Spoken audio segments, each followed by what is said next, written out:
యాచకరహిత నగరం అంశాన్ని జీహెచ్ఎంసీ మరోసారి తెరపైకి తీసుకొచ్చింది.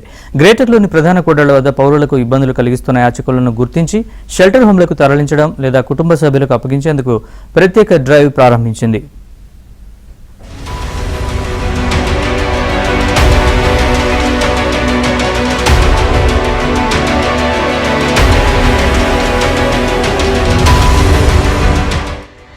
హైదరాబాద్ యాచకరహిత నగరంగా మారేనా? GHMC special drive Hyderabad beggar free సిటీగా చేయనున్నారా అంటే అవునంటున్నారు జీహెచ్ఎంసీ అధికారులు. యాచకులను ఇక షెల్టర్ హోంలకు వారి ఇళ్లకు పంపించేందుకు డ్రైవ్ చేపట్టారు. హైదరాబాద్ నగరంలోని ట్రాఫిక్ సిగ్నళ్లు, దేవాలయాలు, పార్కులు, ఫుట్పాత్లపై భిక్షగాళ్లు దర్శనమిస్తున్నారు. ఏ చౌరస్తా చూసినా ట్రాఫిక్ సిగ్నల్ పడిందంటే చాలు యాచకుల గుంపు వాహన చోదకులను చుట్టుముడుతూ ఉంటుంది. గ్రేటర్ హైదరాబాద్ లో పలు ప్రధాన కూడళ్లలో ఇబ్బందులు కలిగిస్తున్న యాచకులను గుర్తించి షెల్టర్ హోంలకు లేదా సంబంధిత కుటుంబ సభ్యులకు అప్పగించే కార్యక్రమాన్ని జీహెచ్ఎంసీ 3 రోజులుగా చేపట్టింది.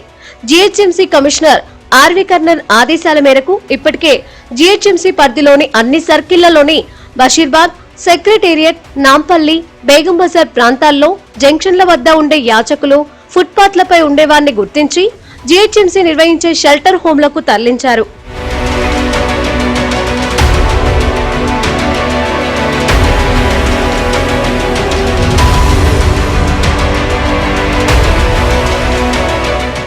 నగరంలోని కొందరు యాచకులకు కౌన్సిలింగ్ ఇచ్చి వారిని వారి సొంతూర్లకు, నివాసాలకు పంపిస్తున్నారు. ఈ కార్యక్రమాన్ని జీహెచ్ఎంసీ అర్బన్ కమ్యూనిటీ విభాగం ఆధ్వర్యంలో గత 3 రోజులుగా ఈ కార్యక్రమాన్ని ముమ్మరంగా నిర్వహిస్తున్నారు.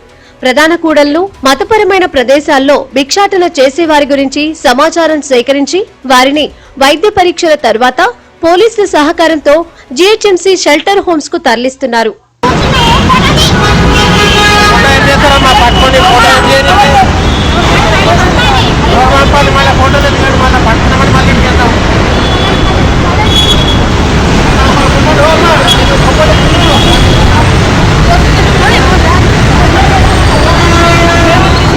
నగరంలో కొద్ది రోజులుగా యూసీడీ విభాగం ఆధ్వర్యంలో చేపట్టిన ఈ యాచకుల తరలింపులో 221 మందిని గుర్తించారు.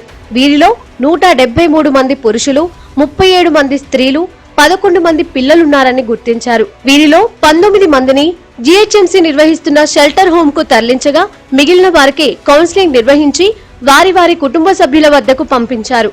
యాచకులు ఫుట్పాత్లపై ఉండేవారిని షెల్టర్ హోంలకు లేదా వారి కుటుంబ సభ్యుల వద్దకు తరలించే ప్రక్రియ నిరంతరం కొనసాగుతుందని, దీనికోసం ప్రత్యేక బృందాలను ఏర్పాటు చేశామని జీహెచ్ఎంసీ యూసీడీ అధికారులు ఫెడరల్ తెలంగాణకు చెప్పారు. యాచకుల తరలింపునకు పోలీసుల సహకారం కూడా తీసుకుంటున్నారు. కేంద్ర సామాజిక న్యాయ సాధికారిత మంత్రిత్వ శాఖ బిచ్చగాళ్ల పునరావాసం కోసం స్మైల్ పథకాన్ని తీసుకొచ్చింది. హైదరాబాద్ నగరంతో పాటు దేశంలోని ఢిల్లీ, ముంబై, పాట్నా, ఇండోర్, చెన్నై, బెంగళూరు, నాగపూర్, లక్నో, అహ్మదాబాద్లలో భిక్షగాళ్ల జీవనోపాధి పునరావాసం కోసం కేంద్రం పైలట్ ప్రాజెక్టు చేపట్టినా బెగ్గర్స్ సమస్య తీరలేదు. స్మైల్ పైలట్ ప్రాజెక్టు కింద హైదరాబాద్ నగరంలోని భిక్షగాళ్ల వివరాలను సేకరించి వారికి పునరావాసం కల్పించేందుకు చర్యలు తీసుకోవాలని నిర్ణయించినా బెగ్గర్ ఫ్రీ సిటీ కాలేదు.